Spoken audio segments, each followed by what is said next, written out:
At 30,000 feet, someone on the ground tried to kill them with a friendly voice. Not with a missile lock, not with a radar ping, just with a calm, confident tone that sounded exactly like the man who had guided them home 100 times before. The crew heard the right call sign, the right phrases, the right urgency. And only one person on board noticed that the man behind the voice had changed. The night outside the cockpit wasn't just dark. It was empty. No horizon, no scattered village lights far below. Just a solid black wall pressing against the windows, turning the glass into a mirror that threw their own tired faces back at them. Inside, the aircraft felt smaller than usual. Panels glowed with pale light, needles twitched. The low, endless growl of the engines vibrated through the floor and into their bones. 4 men sat in their places, each locked into his own little world of numbers and procedures, held together by intercom wires and shared habit. Flight 427, maintain heading 180, altitude unchanged, report over waypoint 3. The voice in their headset sounded like it always did at this hour. Calm, worn down, steady. The kind of voice you didn't think about until it disappeared. The navigator sat at his table, shoulders slightly hunched, headphones clamped over his ears. To anyone glancing over, he looked like any other navigator deep into a long mission, eyes red, jaw set, a pencil resting loosely in one hand. But his attention wasn't on the map in front of him. He listened to the way the controller said the numbers, the small, familiar sag on the last digit, the way the man's breath caught for a fraction of a second before altitude, like he always triple-checked it silently, the faint rasp that slipped into consonants when the shift went late. To everyone else, it was just radio. To him, it was a fingerprint. Heading 180 confirmed, the navigator said. Waypoint 3 is planned. The pilot acknowledged without looking away from the instruments. The flight engineer checked his own cluster of gauges, running a quiet tally of fuel, temperatures, and pressures. The co-pilot scribbled a note, then settled back, eyes scanning the faint glow of the horizon that wasn't really there. For a few minutes, nothing happened. The aircraft ate up miles of cold air in the dark. The crew moved in small, precise motions, each man doing the same things he had done 100 times in 100 other nights that had blurred into one. Then, the radio cut into the cockpit with a tone just a little too sharp. Flight 427, immediate change, new heading 025, descend to 4,500, repeat immediate, this is the reserve control center. The words were perfect. The call sign was theirs. The timing made sense. They were approaching the dangerous part of the route. The pilot's hand was already moving toward the yoke before his brain finished processing the sentence. Training lived in his muscles. The navigator's head snapped up like someone had pulled a string. For a fraction of a second, he wasn't sure why. The phrasing was by the book. The structure was textbook. The urgency fit what they all knew waited out there.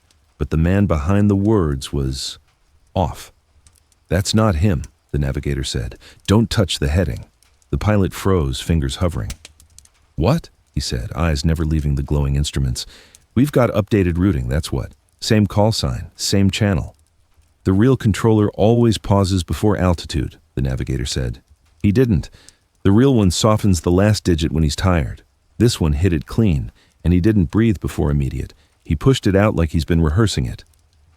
The flight engineer looked up from his panel. You're judging this on how he inhales? He asked. You hear yourself? The navigator heard his own heartbeat. It was louder than the engines for a moment. He had been doing this for years without naming it. Late at night, listening to recordings. During training flights, counting how many times a controller said the same word. On real missions, noticing that some voices calmed him and some made the hair on the back of his neck stand up. He had never planned to bet anyone's life on it. The radio came back tighter. Flight 427, confirm new heading 025 and descent to 4,500, the voice repeated. Immediate execution required. Reserve control center, awaiting your acknowledgement. The cockpit shrank. Outside, there was only blackness and silent, invisible weapons. Inside, there was a thin line of doctrine that said you obeyed, and one man's conviction that said you waited. You're asking me to ignore a direct order in hostile airspace because it doesn't sound right to you? The pilot said quietly. The navigator could hear the tension under the calm. The pilot wasn't afraid of flak. He was afraid of the investigation that would follow if this turned out to be their own side trying to save them. "I'm asking you not to fly into a trap because a stranger learned our phrases," the navigator said. "Our controller has habits. This guy copied the script. That's not the same thing."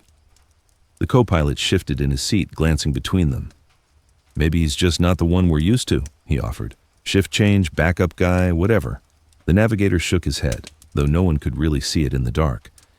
"If it was a different controller, the voice would still be human," he said. "This one is too clean. No hesitation, no filler, no little quirks, like someone cut and pasted all the right words into one line and pressed play." The radio cut across him, more forceful now. "Flight 427, you are approaching restricted airspace," the voice said. "Execute heading 025 and descend to 4,500 now. There is no time for unnecessary questions." That line did it. The words were fine. The tone was wrong. "Our controller never says no time for questions," the navigator said. "If anything, when it's bad, he explains more. He slows down. He doesn't shut people down. He pulls them with him." The pilot's fingers tightened on the yoke. "If you're wrong," he said, "we're going to be the ones who flew into danger ignoring a direct warning. That's a headline that doesn't end well." "If I'm wrong, he can prove he's real," the navigator answered. "If I'm right and we turn, we won't make it to the debrief." He leaned into his microphone, voice suddenly flat and official. "Control, this is Flight 427, he said. "State your last used closing phrase for urgent reroute confirmation." It was a small thing, that phrase. The real controller had started using it years ago, a harmless superstition he tagged onto the end of every critical instruction. Nobody had ordered him to do it. No manual had written it. It had just grown out of habit and never gone away. The navigator had heard it so many times he could have repeated it in his sleep. Static answered first. The engines hummed. The aircraft drove forward into nothing. Then the voice returned, smoothed over. "Flight 427, comply with issued instructions," it said. "You are not authorized to interrogate control. Execute the heading and descent. Acknowledge immediately." No phrase, no tiny human quirk. Nothing but perfect, polished procedure. The navigator made his choice right there. "Maintain heading 180, he said, as if reading from a checklist. "Altitude unchanged." The pilot stared at him for a long second. In that second lived two futures. In one, they followed the order and maybe lived, maybe died. In the other, they didn't. And if they lived, they'd have to explain themselves to people who hadn't heard the wrong note in a familiar song. Slowly, the pilot's hand drifted back from the controls. "Heading 180 maintained," he said. "Altitude unchanged." Nobody cheered. Nobody exhaled dramatically. The air in the cockpit just got a little heavier. 30 seconds crept by. Then the frequency exploded. Jamming washed over their headsets, bursts of noise, chopped fragments of unreadable speech, like someone panicking on the other end had slammed their hand down on everything at once. Buried in the mess, another voice cut through, raw and loud, as if the man had wrestled a microphone away from someone. "Flight 427, Central Control," he barked. "Maintain your current heading and altitude. Do not change course. Repeat, do not descend. Enemy is imitating us on this frequency." The navigator closed his eyes for half a heartbeat. That was him. The short, involuntary cough before the urgent part. The fatigue dragged under the words, the exact rhythm of his usual closing phrase when he added it, almost under his breath, like a ritual. "Control, Flight 427, the navigator replied. "We hear you. Maintaining course and altitude, no descent." The jamming surged once more and then fell away, like someone on the ground had realized the game was over, for tonight at least. For the rest of the corridor, the radios stayed almost unnaturally clean. No more unexpected instructions, no more sudden changes, just the bare minimum calls needed to move steel through the sky without hitting anything. Hours later, after landing, after the engines shut down and the cockpit went from vibrating metal box to cold, still shell, the navigator sat alone for a moment before unstrapping. The others talked, laughed nervously, swore under their breath. Adrenaline had to go somewhere. But he just listened to the phantom echo of a voice that had almost pulled them off their line and down into someone else's crosshairs. All those years of memorizing how men he'd never met sounded when they were tired, distracted, or scared had finally turned into something more than a habit. Tonight, it had been the thin line between routine and a crater. And somewhere out there, he knew, someone was going back over recordings of this same night, asking a furious question he could almost hear. What did we miss in the voice? The briefing room felt tighter than usual. Same metal chairs, same chipped tables, same buzzing fluorescent lights. But tonight, the air had a weight to it, like the walls themselves were listening. Men filed in with folders under their arms, rank patches dull in the harsh white light, faces carved by too many short nights and long routes. The projector snapped on with a hollow click. A map flooded the wall, colors, lines, circles. It didn't look like a piece of paper. It looked like an autopsy of the sky. Red rings bled across the screen where enemy air defense watched the dark. Narrow corridors twisted between them, pale lines threading through the gaps. Numbers and notes crawled along their sides like scars. The navigator sat 2 rows back, as always. Not in the front, not in the shadows. Close enough to see the details, far enough that no one would drag him to the pointer.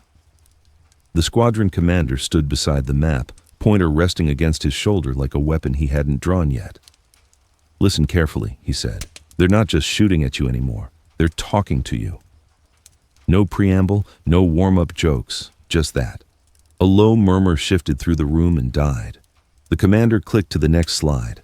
A simplified diagram of their last mission came up. One clean line, one sharp kink where someone had tried to pull them off their route. One note in the corner, radio interference, deception attempt. You've all heard the story, he said. Enemy broke into our frequency. Right call sign, right phrases, wrong man. One crew nearly took a turn they would not have come back from. He didn't point at the navigator. He didn't need to. People's eyes did the pointing for him. The only reason that line, he tapped the kink on the diagram, snapped back where it should have been, is that someone in that cockpit decided that doesn't sound right was a good enough reason to challenge a voice. He let that hang there, just long enough for the weight of it to sink in. This is not a ghost story, he went on. This is not luck. This is enemy adaptation. They are recording us. They are learning our procedures, our rhythm, our bad habits. They are building an imitation of the system you trust most when you can't see anything. The slide changed again. Now the map showed tonight's route. A pale corridor lay pressed between 2 broad bands of coverage, enemy on one side, friendly on the other. It looked like a tightrope laid over a minefield. Here is your sky for tonight, the commander said. On your left, their radars and missiles. On your right, our own air defense. You drift left, they shoot. You drift right, we start tracking you as a problem. You do not have room to freelance. He traced the corridor with the pointer, each tap punctuating a point where a wrong heading or wrong altitude would push them into the colored rings. This, he said, is exactly the kind of route where a single false instruction can kill a crew without a single shot fired in anger. Just a heading, just an altitude, just a voice you thought you knew. He turned away from the map and scanned the room. From now on, every instruction in the air is not just words from on high, he said. You treat it like a contact. You identify it. You interrogate it when something doesn't match the picture in your head. You listen to who is talking as much as to what they're saying. His gaze paused, deliberately this time, on the navigator.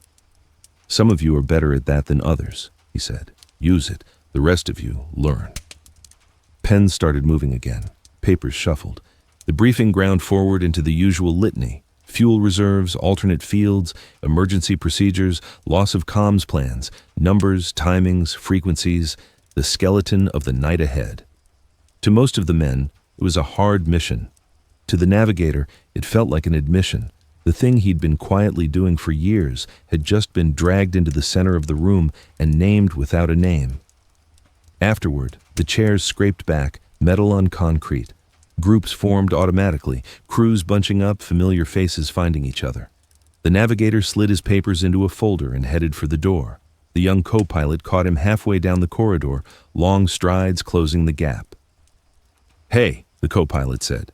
"Got a minute?" "Walk and talk," the navigator replied. "We don't have many minutes left today." They moved side by side down the hallway, boots thudding on worn concrete. "So this voice thing," the co-pilot said, searching for words. Back there, with the fake order. You really knew just from how he sounded? Yes, the navigator said. The co-pilot blew out a breath.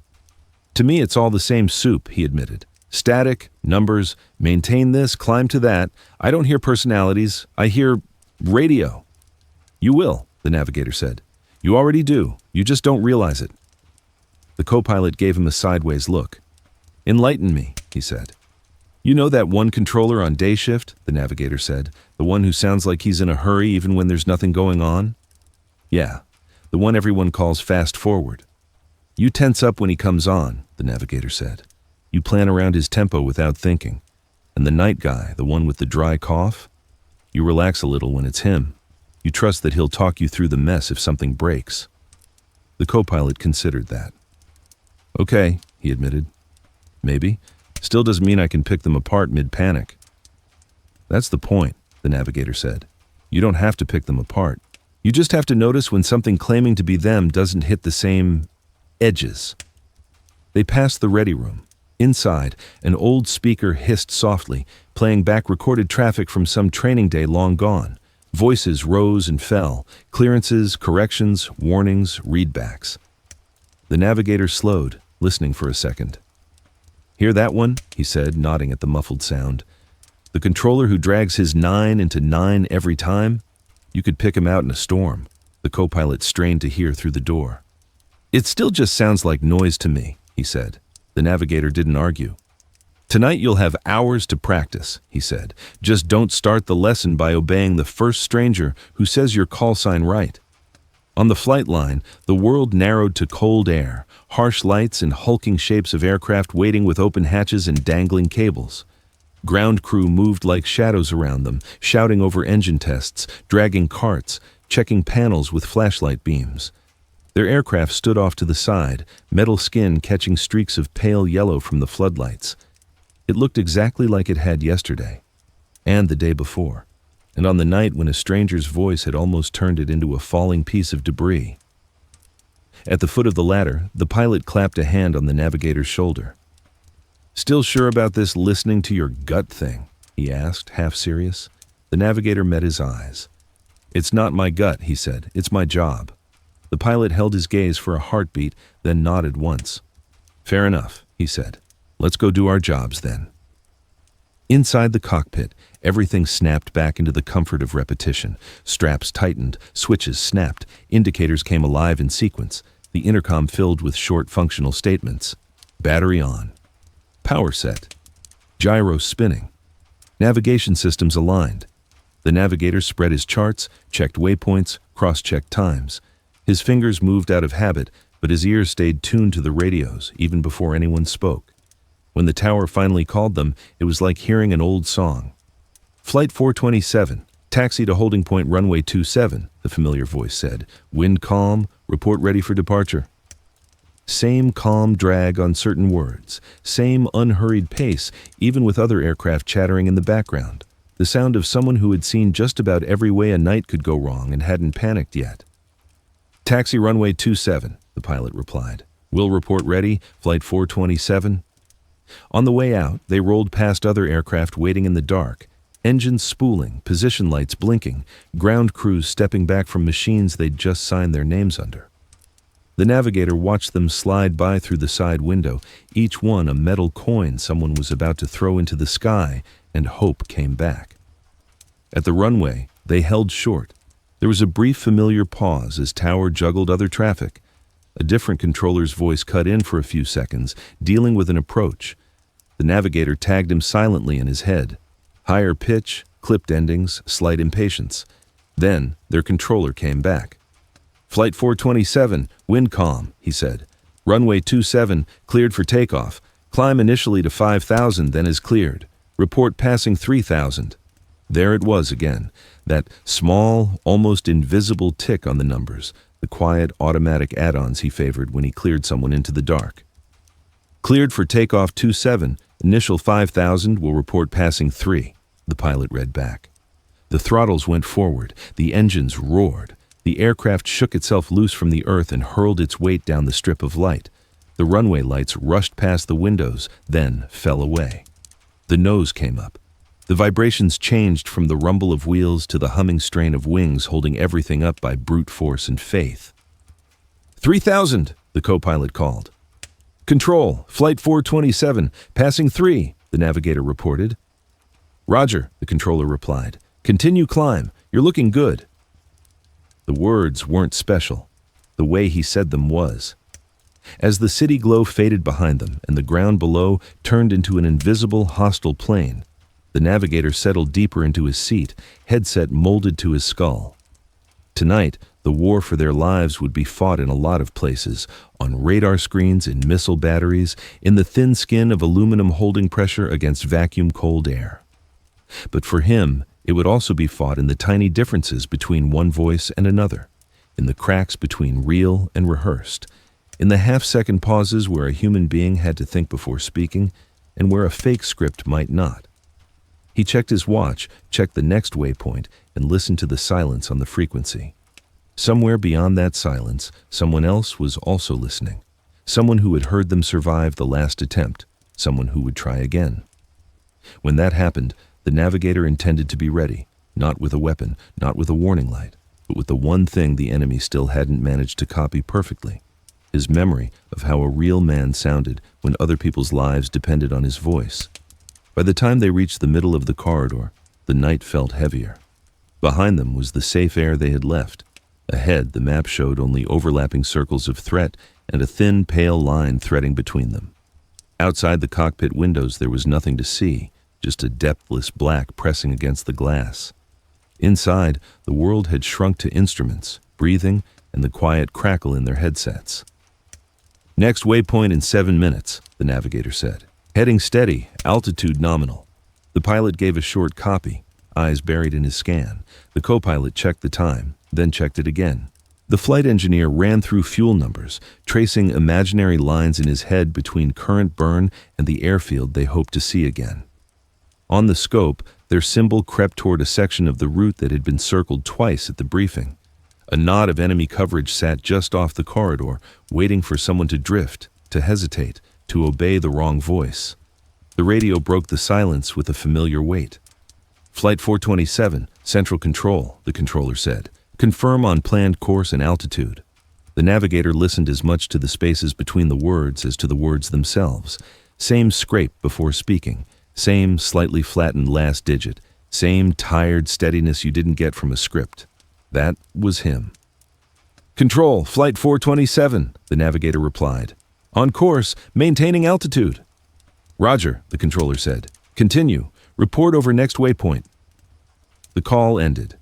The cockpit fell back into the small, focused sounds of a crew busy staying alive. Quiet clicks, short confirmations, the soft rustle of paper. 2 minutes later, something changed. It wasn't a sound at first. It was the absence of one, the subtle shift that happens when a line that has been empty suddenly has someone on the other end. Flight 427, stand by for updated routing from Central, a voice said. It was close, very close. The tone, the cadence, the clipped professionalism, it all slotted into their ears like it belonged there. Flight 427, new heading 310, descend to 3000. You are cleared into protected corridor. Control word granite. Repeat, heading 310, altitude 3000. Confirm. The numbers landed with the weight of authority. 3000. Deep into the envelope where ground fire was strongest, where radars could paint them clean. The co-pilot glanced at the navigator. They're using the control word, he murmured. Sounds like what they briefed. The pilot's hand hovered near the yoke, muscles caught between training and doubt. The navigator didn't answer right away. He was too busy listening. The word was right. The structure was right. Even the explanation sounded plausible. But the way the stranger wrapped his mouth around granite was wrong. Too careful, as if he were reading a new word off a sheet, not saying something he'd worn smooth over years of habit. Flight 427, acknowledge new heading and altitude, the voice repeated, a trace more pressure in it now. Control word granite confirmed. Execute immediately. The navigator spoke, eyes still locked on nothing. Control, Flight 427, he said slowly. Request confirmation from duty controller. Direct voice. Silence. In the thin, humming space of the cockpit, the absence of sound was louder than any shout. If this is real and we stall them, we're idiots, the flight engineer muttered. If this is fake and we comply, we're dead, the navigator said. He leaned closer to the mic, letting his tone go from cautious to flat. Duty controller, he said. You usually close urgent corrections with your own phrase. Say it. If the man on the ground was real, that request would cost him nothing. If he wasn't, it would cost him everything. Static hissed. For a heartbeat, there was nothing. Then, the same smooth voice came back, slicked over with forced calm. Flight 427, comply with assigned routing, it said. There is no time for individual preferences. Execute granite now. The pilot's jaw clenched. If that's truly central and we refuse, he started. If that's truly central, he doesn't sound offended, the navigator cut in. He doesn't call his own phrase a preference. He uses it without thinking. Under the practiced calm, the anger in the stranger's voice was starting to bleed through in thin lines. The navigator made his move. Central, Flight 427, he said, voice suddenly hard. We are maintaining current heading and altitude until we hear the duty controller himself. Your last transmission does not match his known behavior. It was a gamble, but the whole night had become one anyway. What came next wasn't a response. It was a reaction. The frequency erupted in noise, jamming, bursts of static, half words crushed under interference. It sounded like panic. Someone on the other side of the theater had lost their temper and hit every button in reach. The pilot flinched at the sudden roar, then forced himself back into the panel, riding the instruments through the electronic storm. Hold the line, the navigator said quietly. Do not touch altitude. Do not touch heading. Behind the jamming, buried like a thin thread under a torn carpet, another voice tried to break through. 427, this is control. Maintain. The navigator adjusted the audio as much as he dared, carving through the noise with small changes, looking for the one frequency that mattered. Then it punched through, short, sharp, and angry in a way he had never heard before. Flight 427, Central Control, the real controller barked. Maintain your current heading and altitude. Do not change course. Repeat, do not descend. Enemy is using our call signs on this channel. Even through the distortion, it was unmistakable. The small, involuntary cough before the core of the message, the way his voice dropped on the last digit, the familiar, almost compulsive closing phrase that followed, rushed but still there, because that was how this man talked when the stakes were high. The navigator didn't wait. Control, Flight 427, he replied. We hear you. Maintaining course and altitude, no descent. The jamming surged again, then faltered, like someone on the enemy side had realized their trick was not only exposed, but being recorded. The rest of the transit through the danger zone felt like walking across glass. Every minor call from control, every confirmation, every silence was loaded now. The crew said only what needed to be said. The navigator listened so hard his temples hurt. When they finally cleared the last ring of enemy coverage, the controller's tone shifted almost imperceptibly. Flight 427, you are clear of hostile zone, he said. Proceed as briefed. Report field in sight. For the first time in hours, the navigator allowed himself to breathe differently. Roger, control, he said. Continuing. Will report. The rest of the flight home passed in a blur. Familiar checkpoints, gradual descent. The comforting clutter of civilian lights blooming beneath the aircraft like a second sky turned upside down. When the runway appeared ahead, lined with white and red, it looked unreal, too solid, too simple after the invisible games that had just been played in the dark. Touchdown came with a hard, reassuring thump, reverse, deceleration. The roar faded, the vibration softened. The aircraft rolled off the runway and onto the taxiway at a crawl, a Predator turned back into a heavy machine on wheels. Only then did the crew let their bodies catch up with their minds. Laughs came out too loud, curses came out too quietly. Hands shook just enough to be noticed. The debriefing room was colder than the air outside. On the screen, their route reappeared as a line, even, calm, deceptively simple. The intelligence officer had added overlays. What would have happened if they had turned?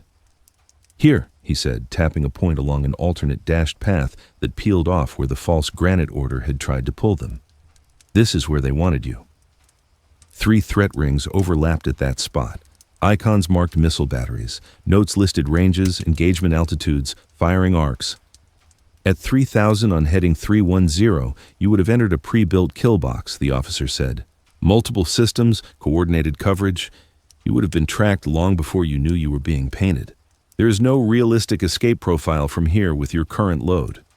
He zoomed the map in and out, letting the image sink in. They didn't plan to chase you with fighters, he added. They planned to steer you, and they almost did. The commander stood to one side, arms folded. They had our call signs, he said, our phraseology, even our new control word. They built all that off recordings and traffic analysis. What they didn't have was the one thing that stopped our crew from listening. Years of hearing our man talk when he's tired, when he's bored, when he's scared. He turned his head to the navigator. You turned a habit into survival, the commander said. From now on, it's not a habit, it's a lesson plan. Later, in a smaller room that smelled of coffee gone cold, the navigator sat with a thin folder in front of him. It held nothing dramatic, just notes, logs, a simple sheet with his name and a brief description of what had happened. The squadron commander dropped into the chair opposite him. You know what's going to happen now, the commander said. They're going to make everyone listen to tapes, the navigator replied, and someone's going to invent a fancy term for what I did so it looks good in a document. The commander snorted, a brief, humorless sound. Pretty much, he said. You're going to help them. The navigator raised an eyebrow. Me? He asked. You, the commander said. You're going to sit new crews down and make them hear what you hear. You're going to play them recordings of our controllers and their attempts to imitate them. You're going to point to the cracks. The navigator stared at the folder for a moment. I can't put this in a checklist, he said. It's not that clean. Neither's a dogfight, the commander answered. We still teach it. For once, the navigator had no comeback. That night, much later, after the paperwork, after the questions, after the noise of the day had drained away, he found himself alone near the comms room. Through the half-open door, a low murmur spilled out, recorded traffic from earlier missions looping for analysis. He leaned against the wall and listened. Different controllers, different pilots, different situations. But underneath it all, the same thing. Human beings trying to sound calm when they weren't, trying to sound certain when they weren't, trying to make their voice do what their hands and machines couldn't. Somewhere out there, on a different set of radios, someone else was listening to the same kind of recordings, but with a different goal, to sound just like them long enough to give one wrong course, one wrong altitude, one fatal instruction. The navigator pushed off the wall and headed for the door. To his own side, he was the quiet man who knew voices too well.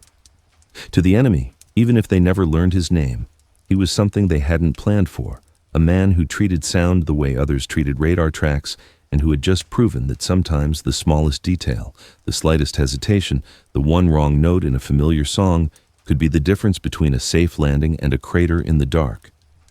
Up there, in that black sky, missiles and guns weren't the only things trying to kill you. Sometimes it was a voice that sounded almost right.